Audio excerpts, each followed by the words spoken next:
2-3 हजार वोट से आगे रहा और फाइनल जो पोजीशन बनी मैं 9,282-83 वोटों से चुनाव जीता है। तो ये बहुत फ्लक्चुएशन जो होता है ये होता रहता है, ये कोई खास बात नहीं है, इसको आश्चर्य के रूप में नहीं देखा जाना चाहिए। ये काउंटिंग की मतगणना की अपनी एक सिस्टम है, उस सिस्टम में ये सारा चलता रहता है जी। और बीजेपी मुख्यालय जा सकते हैं प्रधानमंत्री नरेंद्र मोदी, ये भी बड़ी खबर आ रही है, बीजेपी मुख्यालय जा सकते हैं। अच्छा, तेलंगाना को लेकर एक सवाल आपसे महेश जी, तेलंगाना को लेकर आश्वस्त है? क्योंकि कुछ विधायकों को हैदराबाद के होटल डीके शिव कुमार वहां पहुंच चुके हैं।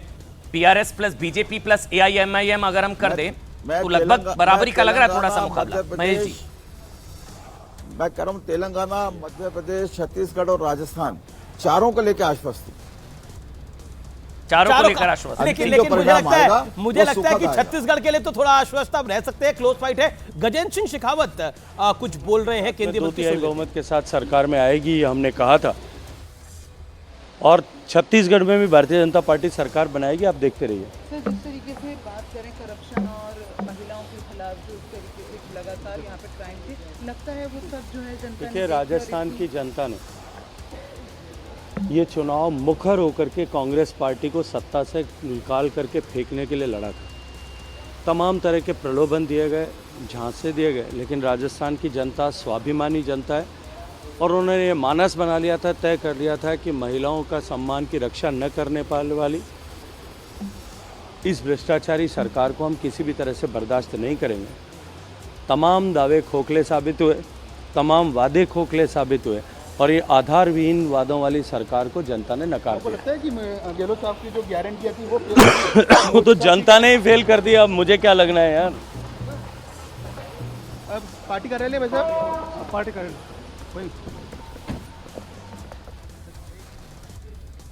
जी। तो आश्वस्त है गजेंद्र सिंह शेखावत कि बीजेपी की सरकार बनेगी। और एक बीडी कल्ला पीछे चल रहे हैं, राजस्थान में मंत्री हैं, बीडी कल्ला पीछे चल रहे हैं, कई राजस्थान के मंत्री पीछे चल रहे हैं, ये बड़ी बात है। राजस्थान में सिर फटाउल थी कांग्रेस के अंदर। हमारे साथ विवेक श्रीवास्तव है और हमारे साथ सुजाता पांडे है, बाकी उनियाल साहब भी हैं, कई मेहमान हैं, उनका मैं रुख करूंगा। अमन, ओवर टू यू।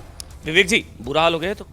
हाँ, थोड़ा मध्य प्रदेश डिसअपॉइंट, थोड़ा मध्य प्रदेश थोड़ा नहीं, मैं तो कह रहा हूँ, देखिए मैं अमन, ये गलत है, मतलब आप जले पे नमक डाल रहे हैं इनके। नहीं, आपके आंकड़ों के को अगर मैं विश्वास कर रहा हूँ तो मध्य प्रदेश बहुत बड़ा डिसअपॉइंटमेंट है इलेक्शन कमीशन के। सर हाँ बिल्कुल, और छत्तीसगढ़ में कांग्रेस आएगी और बिल्कुल आएगी। तेलंगाना आपका बिल्कुल सही एनालिसिस है।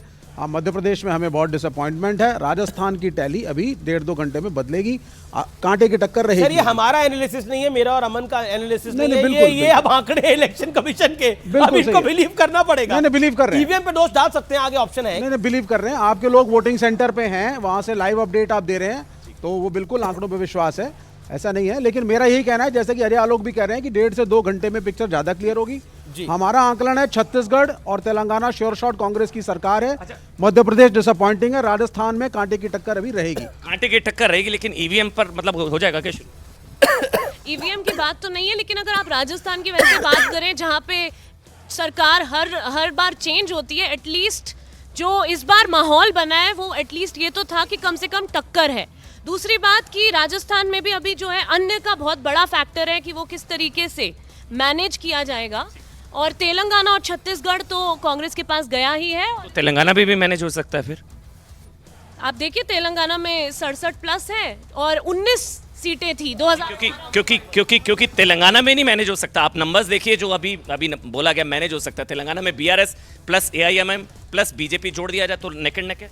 तीन बड़ी चीजें मैं जरूर कहूंगा अमन, कि मध्य प्रदेश में आप देखिए कमलनाथ का पीछे रहना, आगे पीछे हो रहा होगा, और इधर पायलट का पीछे होना और वहां बघेल का पीछे होना। पर कमलनाथ आगे हो गया, ये लगभग कमलनाथ आगे हो गया। तो मान लिया, परंतु एक झटका है अपने आप में। और सेमीफाइनल मुझे लगता है कि कहीं ना कहीं लीड कर रहे हैं मोदी जी। ये सेमीफाइनल की जो बातें करते थे बता दिया, एस्टैब्लिश कर दिया फाइनल में क्या रहने वाला है। क्या हो गया इंडिया अलायंस का क्या होगा? इंडिया अलायंस तो काम इंडिया अलायंस काम करेगा 2024 में। लेकिन आप देखिए, कांग्रेस ने एक नया किला जो है वो एक अपना नया मोर्चा, नया किला जो है वो भेज दिया है तेलंगाना के अंदर। राजस्थान के अंदर आप देखिए कि अभी बहुत तगड़ी फाइट है और बहुत ज्यादा अंतर नहीं, 23 सीट ऐसी हैं जिनमें 500 का भी अंतर नहीं है, और छत्तीसगढ़ दोबारा से रिपीट हो रहा है। सिर्फ मध्य प्रदेश के अंदर भारतीय जनता पार्टी, विधायकों को टनल में भेजने की क्या जरूरत है फिर? ये क्या है, भारतीय जनता पार्टी जिस तरीके से वोट की लूट करती है वो हम लगातार देख चुके हैं। चाहे आप देख लीजिए महाराष्ट्र के अंदर, उससे पहले मध्य प्रदेश के अंदर भी मैंडेट मिला था, और छत्तीसगढ़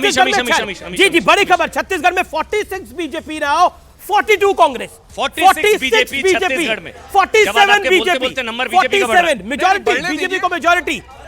अभी पूर्ण बहुमत की सरकार दोबारा छत्तीसगढ़ के अंदर। 47 BJP Chhattisgarh, yes 47 BJP Chhattisgarh, Rajasthan Sujata Pandey हैं आगे।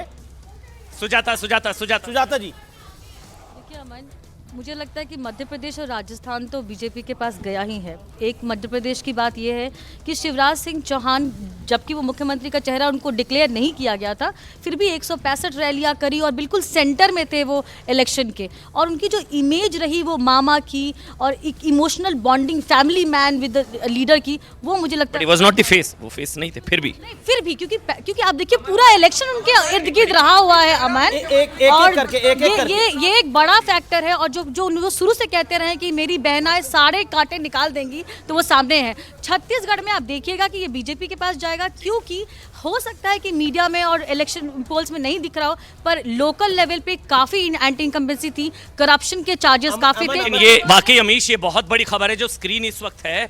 अगर राजस्थान में भी बीजेपी 103, मध्य प्रदेश में भी बीजेपी 156 और छत्तीसगढ़ में भी भारतीय जनता पार्टी 48 सीट बहुत पर बड़ी खबर है तेलंगाना के ऊपर। तेलंगाना में मार्जिन बहुत थिन है, 9 to 12 सीट्स में मार्जिन बहुत ज्यादा थिन है।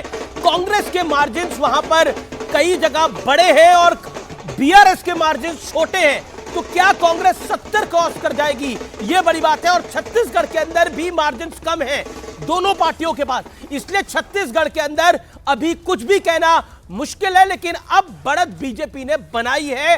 ईवीएम जब खुल रही है तो बीजेपी को बढ़त मिल रही है, लेकिन छत्तीसगढ़ कांग्रेस के लिए अमन एक बहुत बड़ी डिसअपॉइंटमेंट होगा। मुझे लग रहा है अमीश, ये जो चुनाव है, यही अगर मई की सुबह भी जब आप और हम बैठेंगे, मई की सुबह भी शायद ऐसी ही होगी। अजय आलोक, मतलब मई की सुबह भी ऐसी ही होगी। आज के नतीजे 24 का ट्रेलर, अजय आलोक मध्य प्रदेश, छत्तीसगढ़, राजस्थान क्या करके मानेंगे? देश जब आप मई में बैठेंगे 2024 में, तो फिर आप इन 3 राज्यों की क्यों बात कर रहे हैं? फिर आप देश की बात करिए ना। दुबई में अभी क्या नारे लग रहे थे?